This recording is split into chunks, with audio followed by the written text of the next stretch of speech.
This wasn't a quick battle. It was just kind of, we couldn't get anything, so we just jumped on the multiplayer. We're like, you know what? Multiplayer is so haggard. Let's just go full haggard. So you can see that he brought the flame cannon, which is always a good time. I guess the best way to do it is just go down the line. So we got some Hawk Riders. We got the Forest Dragon. I got some spears. Just kind of back him up, give him a little bit of support. He's got a Goblobber in the front line of just Longbeards. Nothing special there. He's got some miners with blasting charges in the back, Ulthar's Raider, and some Slayers. And you can see that I do have some Treekin.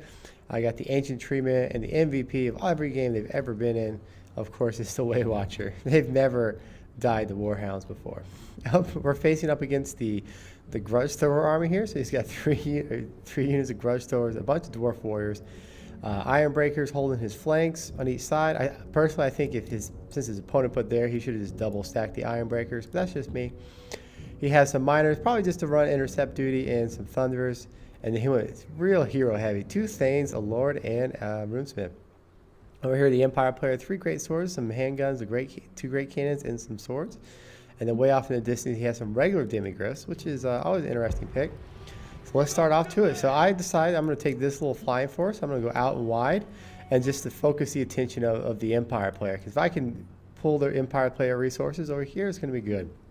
Meanwhile, the Dwarf player is running up there to get his flame cannons into range. And over here, you can see I'm trying to pull the Waywatchers into position and get them going. Now, I thought I took the Amber Spear. When I reached this point, I realized I don't have the Amber Spear. But I did bring the Cursed Enrare, and that reduces all the accuracy of my opponent. So you can see that his accuracy is starting to drop down there. So he's not really going to be able to get too many shots off, and we're going to start getting in there. And you can see I'm trying to get my Waywatchers into a good position to start shooting, and I'm using my Spellsinger back and forth, just kind of in and out to pull out those blasting charges from the Iron Breakers so they don't tear up our front line when they do connect. Over here, you can start to see that the Empire player is just being real cautious. I guess he doesn't quite know what to do, and I think he's sending too much attention on me over here. Personally, what I think he should have done is just left the Demigryph, left 2 swords, and then took the rest of his forces and pushed up to this flank and provide pressure with his partner. So you can see what I'm doing here with my Waywatchers. I'm starting to focus down the Thunderers, and I just want to thin them out a little bit. I don't want to have a complete kill. I just want to reduce the numbers a little bit before we engage too far. You can see the Waywatchers already 13 and 5 kills, and we're starting to push in. Meanwhile, in the center, oh, that's a lot of noise going on there. I must have forgot to turn down my sound. Sorry about that. You know how I'm terrible with it. So let's just turn that down. Okay, that's a lot better. Yeah, that's a lot better. So I mean, that Ancient Treeman is just getting the business. But you can see the might of the flame cannons just going down there. And they're actually doing okay. I mean, it's not really made to shoot heavily armored troops. And I mean, if everything was perfect in the world, this is where we'd be going. So this is where the Empire player, I think, makes a mistake. He's wasting 3 units of great swords on these Hawk Riders. And this is exactly what I wanted. I'm just pulling the Hawk Riders, going for what I can. Over here, the Dragon speed is 90, along with Karl's Franz speed of 90.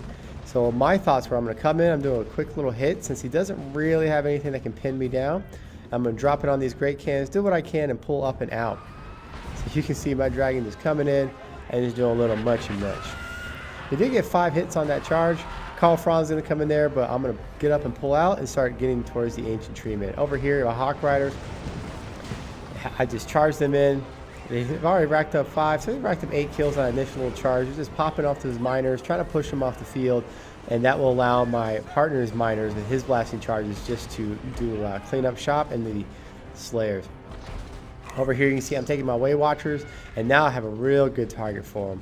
Because if you see right over here, he has all these handgunners, he has these great swords. This great sword is a perfect target, and they're already starting to be picked apart, and I just want to reduce their numbers enough that my partner can win. I don't want to use the Waywatchers to kill, I want to use the Waywatchers to maim, if that makes any sense to you. Over here, I did leave some spears to defend our artillery.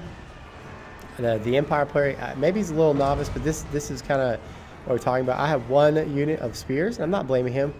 What he should have done is just split. Then I would have had to choose which way to go, and if I did just leave my troops right here in the middle, he would have rear charges and collapse it. But instead, I'm going to get a great trade over here. All right, meanwhile over here, you can see we get my opponent is getting a good firing line set up onto my Way Watchers. But if you look at here at the hill, this unit's a little bit obstructed, but the one that's right in front of it does have line of sight. So what he should have done is he just needed to move just a little bit to get that lip a little bit better. So I'm going to take my Way Watchers, I'm going to move them back, and now I'm going to provide some support to this fight over here just to try to wrap it up. You can see when the Way Watchers do hit, let's see, maybe they're shooting this unit. This doesn't matter either way. We're going to be able to route them off. We're going to be able to provide support for those spears so we can finish off and take some model counts down. So you can see I've left the Empire player here. So I basically, the 4 minutes of the battle, he's kind of done not much and just been isolated over here. And now my Hawk Riders are looking around for isolated targets, and it looks like I think I'm going to go after these Dwarf Warriors because they are isolated. I do have my Ancient Tree Man. We just have a big old mosh pit right here with all these Dwarven heroes. And then over here, my Dragon, I am looking around for some available targets. And then over here, my partner wisely uses these flame cannons. This is what flame cannons are made for. They're just going to be decimated. So you can see he's down to plus 31 models just from those flame cannons opening fire. Let's see if we can get one into action. I'm not sure where he's going. There we go. You see that? That's exactly what we want. Does hit my Dragon though, but that's okay. I'm not going to blame him too much for that. We're going to pull back a little bit here. You can see I'm sending my Hawk Riders in just to silence his artillery. Come in, hit, and pull. That's the name of the game when you're playing the elves, is come in and leave. You just want to be a bad guest. That's really what you are. Over here, I pulled my Tree Man out. You can see he's starting to reach his healing cap. He just had 0 kills. Really what they were just used for was to tank, and of course they both have magical attack. And the Ancient Tree Man does have a decent amount of damage. I wonder why he's boosted. But he only had his armor piercing is only 90, so he's not going to do that well versus the dwarves. He's not like Dorothy, who has a massive bonus. So over here, I'm just causing chaos and havoc on the Empire player here, and I'm just forcing everything out. But this dwarf line is definitely doing some business. The dwarf player is definitely putting the weight on his team and carrying him there. Meanwhile, over here, I'm just having my little spell singer out here, little prancing unicorn. Just go around and poke dwarves with her little unicorn pounce. Is she riding side saddle? Of course she is. Of course she is. And then over here, you can see that because we have such a wide formation, and our opponents never really put on pressure for us, and we're able to have kind of a pretty healthy fire line. You see Ulthar's Raiders, 36 kills, not the greatest, but this Way Watcher unit, 76, almost gained the Chevron. This one is at 39, but it has to gain the Chevron because it's done a lot of work against another Flame Cannon just going hog wild. Let's see how the Flame Cannons are doing. This is up to 94 kills, it's doing pretty good. I thought the Flame Cannons were going to be a hindrance, but it looks like it's actually paying off. But now you can see the balance of power starting to work in our favor. We're going to start putting a lot of pressure on them here. And you can see my full Flying Terror Squad is doing a great job. I don't think I've fired a single shot with my Hawk Riders. I think it's all been melee. So that's 58 kills and 57 melee. But let's look at them. So they're 45 damage. Let's slow it down so I can reach them. They're 45 damage plus a 24 melee attack, but they have a 38 charge bonus. That's decently good. They'll be able to pick off any non-elite troops, like swordsmen, cannons, handgunners, anything that's kind of dwarf warriors, anything that's isolated and afraid in the world, they're going to be able to get. Meanwhile, you can see these flame cannons just going to town, setting people on fire.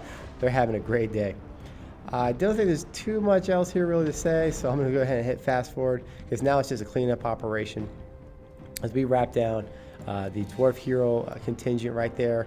And we're just going to send everything in. Meanwhile, like I'm just using these Hawk Riders, just keep forcing crews off the board.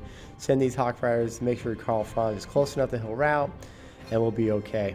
And then I am using that Dragon to come in and just give them the business. But it looks like he's getting a Chevron, so he's at 74 kills. He's done good for himself.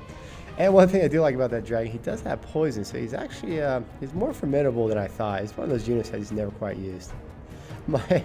My Way Watchers are finally out of ammunition, but look at that. This one almost gained 2 chevrons. This one I think started with a chevron, but gained 1.5, so that's pretty good.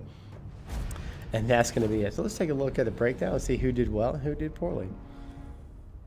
All right, so we're going to start with my side and Airtrex here. So with my side, the Ancient Tree Man and the Tree King definitely not doing too much, but they did spam a lot of healing and just kind of take it. So mixed result there. The spears mostly hung in the back to support the dwarf lines, but I definitely think my flying squad and the Way Watchers did a wonderful job.